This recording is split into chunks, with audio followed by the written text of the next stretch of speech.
দুই ঠ্যাং ছড়াইয়া মাঝে দিল ভরিয়া, রাত 12টার সময় কে কার উপরে চেপে থাকে? আরো করো, আমার খুব ভালো লাগছে। মেয়েদের কোন জায়গায় টিপ দিলে ভালো লাগে? করে নেড়ে নেড়ে করে, আর যার নেই সে আঙ্গুল ঝুঁকিয়ে করে। তোর আর আমার কোলাকুলি হইব, যাবি পাট খেতে?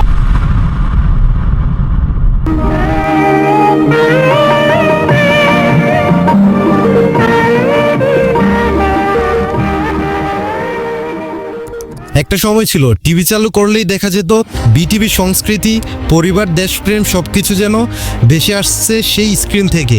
আর এখন চ্যানেল খুললেই শুধু ভিউ, ব্যবসা, অশ্লীলতা, অপ্রয়োজনীয় বিতর্কিত।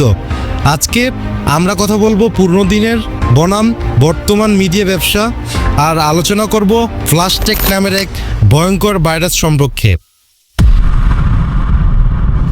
এই চ্যানেলের মূল উদ্দেশ্যই মনে হয় অশ্লীলতা ছড়ানো, কন্টেন্টের নামে যৌন উত্তেজনার দৃশ্য এমনভাবে উপস্থাপনা করে যেন মানুষের চোখ আটকে থাকে।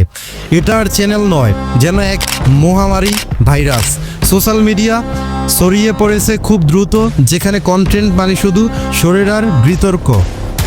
প্রশ্ন হচ্ছে, এটাই কি আমাদের নতুন মিডিয়া? এটাই কি আমাদের ভবিষ্যৎ?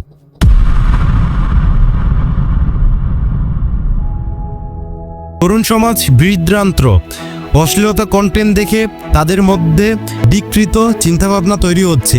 এগুলো তাদের মূল বোধ নষ্ট করে, পারিবারিক বন্ধন নষ্ট হচ্ছে। একসাথে বসে টিভি দেখা এখন লজ্জার ব্যাপার, কারণ আপনি জানেন না কখন স্ক্রিনে কি অশ্লীল কিছু চলে আসে। সেই সময় টিভি মানেই ছিল জ্ঞান, সামাজিকতা আর পারিবারিক বন্ধন। একসাথে বসে বাবা, মা, ভাই, বোন সবাই টিভি দেখত। অশ্লীলতা নামটাই তারা জানতো না, কারণ টিভি কাজ ছিল মানুষ গড়ার সমাজ সচেতনতার কারণ। সময় টিভি, যমুনা টিভি, মাই টিভি চ্যানেল, এই চ্যানেলগুলো এখন প্রতিযোগিতার নেমে গেছে। কে কত কন্টেন্ট বানাতে পারে, কে কত বেকার ও অপ্রয়োজনীয় নিউজ বানিয়ে ভিউ নিতে পারে। স্পন্সর করেছি আমি সাব্বির আহমেদ। একজন সচেতন তরুণ হিসেবে আমার একটা ছোট অনুরোধ রইল, নিজেকে অনলাইন জুয়া থেকে বিরত রাখো। আজকাল আয় করো ঘরে বসে, এই নামে কত ভুয়া অ্যাপ, গেম আর বেটিং সাইট আমাদের তরুণ সমাজকে ধ্বংসের পথে নিয়ে যাচ্ছে। সময়, মেধা আর ভবিষ্যৎ সবকিছু নষ্ট হয়ে যাচ্ছে এই লোভের ফাঁদে পড়ে। জীবন গড়ো জুয়ার নয়, কাজে। সত্যিকারের আয় আসে সত্যিকারের পরিশ্রম থেকে।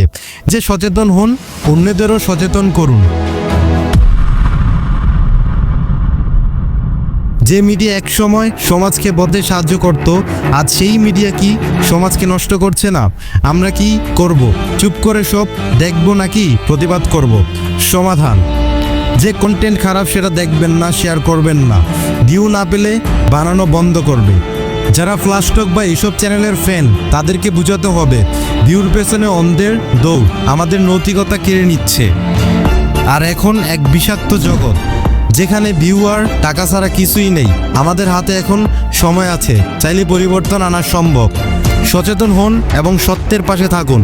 ফ্ল্যাশটক এর মতো ভাইরাস যদি রুখতে হয়, আমাদেরকেই প্রথম দাঁড়াতে হবে। প্রশ্ন হচ্ছে, আপনি কি চুপ থাকবেন নাকি প্রতিবাদ করবেন? আমি সাব্বির, সত্য বলার চেষ্টা করি, সত্য দেখানোর চেষ্টা করি। ভালো থাকবেন, সুস্থ থাকবেন। আল্লাহ হাফেজ।